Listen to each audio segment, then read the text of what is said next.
Kamala Harris has hit $100 million in fundraising. ActBlue has now collected $83 million since Biden's endorsement of Harris. It's going to easily exceed $100 million before the 24 hours have passed. This absolutely blows away Trump's $52 million haul following his conviction, and Kamala didn't even have to commit a crime. $90 million with just 2 hours to go. That's crazy, dude. For the record, this is ActBlue, as in this is coming from like individual donors. It's not coming from PACs. Yeah, 2,400 I think is the most that like a single person can give. And big donors are going to pledge hundreds of millions more, obviously. My uncle texted me this morning thinking that apparently people think that I'm like super pro Kamala or something, because he thought that as well. He was like, word on the street is you're super pro Kamala. I was like, oh, but it's cool. This will be the first presidential election since 1976 to not have a Biden, Bush, or Clinton on the ticket. Seems great. He made this momentous decision Saturday night here at his home in Rehoboth Beach with just the First Lady and 4 trusted aides by his side. He called the Vice President Sunday morning to tell her, and then just a handful of staff before the rest of us found out the big news Sunday afternoon. That was crazy. In his message explaining, I guess he just didn't trust.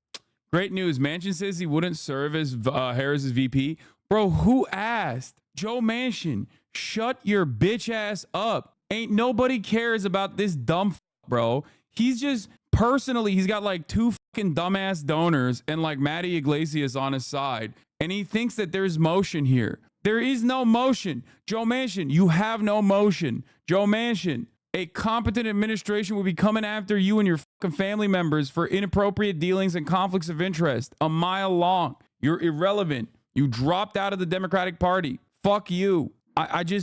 He's such an annoying little fucking loser. Oh, I won't be vice president for Kamala Harris. It's like, nobody wants you to be Kamala Harris's VP, man. Who the absolute fuck asked you?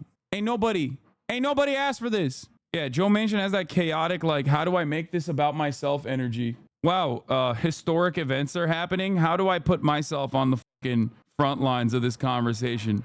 his decision, President Biden wrote, "It's in the best interest of my party and the country for me to stand down and focus solely on fulfilling my duties as president for the remainder of my term." Just minutes later, the president used social media again to endorse Vice President Harris, urging Democrats to come together and beat Donald Trump. With that, Harris officially entered the race, saying she's honored to have the president's endorsement and that she plans to earn and win this nomination. Within hours, most other party leaders, including Bill and Hillary Clinton, potential running mates, or those who might have been potential challengers, backed her bid, a sign she could quickly earn it in the coming days. She's been a key part of the successes at home and abroad of the Biden-Harris legacy, and I think she is best positioned to carry it forward. But some big names held back, including former President Barack Obama, former House Speaker Nancy Pelosi, and Senate Majority Leader Chuck Schumer. The unprecedented campaign shakeup comes more than 3 weeks after Biden's debate against former President Donald Trump. We finally beat Medicare. The 81-year-old's performance raised doubts about his mental fitness and led to mounting pressure to step aside from Democratic allies. Biden was defiant against those calls for weeks. Come on, guys. It's a little disrespectful. It's a little disrespectful to keep pointing to this. You know what I'm saying? It's like, we know he fucked up. All right. We know. Come on now. Yeah. His brain is no good. He dropped out. Now it's a little fucked up to keep posting his highlights like this. The debate was the best thing that happened to the Democratic Party. I mean, I agree. It's their incompetence. It's the Biden re-election campaign's incompetence that actually gave us this opportunity. I'm running and we're going to win. Before conferring with a tight group of advisors and family members and deciding late Saturday to end the campaign. With Joe Biden as the heart and soul of our party and Kamala Harris coming out swinging against this ticket, we've got the recipe for victory. As for Republicans, House Speaker Mike Johnson continued to test a line of attack against the Democrats on Sunday morning. It would be wrong and I think unlawful in accordance to some of these states' rules for a handful of people to go in a back room and... Would it be? Is that how that works? Does Mike Johnson care about the Democratic primary and the Democratic Party's wishes? That's so funny. This is just tears, okay? You don't give a fuck about democracy. And also, hilarious that you're over here being like, oh, well, you know, I'm quite concerned about what this says about the Democratic process. In the Democratic Party's primaries, who are you talking to? Who are you trying to reach? Are you trying to reach the Biden or busters? They do not exist. People that went into the Democratic Party's primaries and voted for Joe Biden are the most deep blue loyalists you've ever seen. Not a single one of those votes will not be cast for whoever the fuck is on the ticket. This is not like Bernie Sanders. Even with Bernie Sanders, there wasn't a significant percentage of Bernie voters who busted and refused to vote for Hillary Clinton, even though the media constantly framed it as such. But these guys are not even going to be that percentage, okay? I do not know a single, and I do not believe, by the way, even if there was like one guy on Twitter or something, I just don't believe, and you will never get me to believe, that there is a significant percentage of Biden or busters out there that are like, oh, Kamala Harris? Fuck no, I'm not voting. Wait, are you pro Harris? Is she the best choice for you? No, of course she's not the best choice for me. But I wear multiple different hats. Sometimes I wear a Trump hat. Sometimes I wear a Democratic Party analyst hat. Sometimes I wear an elections analyst hat. A lot of times when I talk about like how a candidate is viewed by the broader electorate, like with Joe Biden, I made it known that my own personal opinion was irrelevant in terms of Joe Biden's reelection chances, because my own personal choice in the matter was that I was not going to vote for Joe Biden. And I said it pretty publicly. It is something that I've never said before in any of the elections that I've covered since 2016. I've never been like, I'm not voting, 100% I'm not voting 10 toes down for whoever the Democratic candidate is. And Joe Biden was the first time that I ever said that. Now, even then, when I talked about Joe Biden having to be swapped out, it wasn't just for my own personal hatred for Joe Biden's policies on Gaza. It also was a broader analysis on the way that like the public, the voting public, the voter eligible public viewed him. When I give you guys broad analysis, broader coverage of like what the American voters are looking at, what the American voters are seeing, I'm thinking about it from the framework of like what they care about, what they vote on. That's why I constantly talk about like in terms of NATO, obviously I have my own personal convictions on NATO, okay? But that's not what I'm talking about when I talk about NATO in terms of this election. When I talk about NATO, what do I always say? Americans in swing states or Americans across the board outside of the fucking DMV do not give a shit about NATO expansion. Like Americans are not like, thank God, man.